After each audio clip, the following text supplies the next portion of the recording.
Concerned over the reported restriction on students' access to a playground previously used for sporting and recreational activities, parents of Shillong Public School students on Tuesday submitted a memorandum to the Director of School Education and Literacy Dsel, Meghalaya, seeking the department's intervention.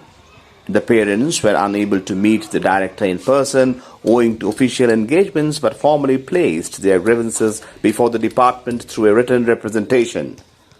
According to the parents, the playground had long served as a regular venue for the students' outdoor activities without any restrictions. While welcoming the government's initiative to upgrade and develop the facility, they maintained that the benefits of the improved infrastructure had not reached the students, who are now reportedly unable to utilize the ground and have been forced to conduct their activities elsewhere, including within the limited space available on the school campus. The memorandum also raised concerns regarding the management and utilization of the facility following its inauguration by the Education Minister Lakman Rimboy.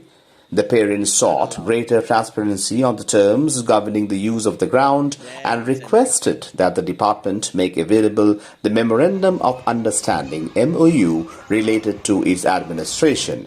Urging the authorities to examine the matter, the parents stressed the importance of ensuring that students have unhindered access to adequate sports infrastructure, which they said is vital for their overall physical and These are the holistic kids. development. They're playing outside the field because inside it's not allowed.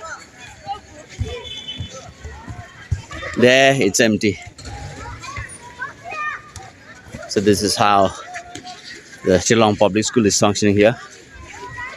Not allowed to play in that SPS football field, futsal field.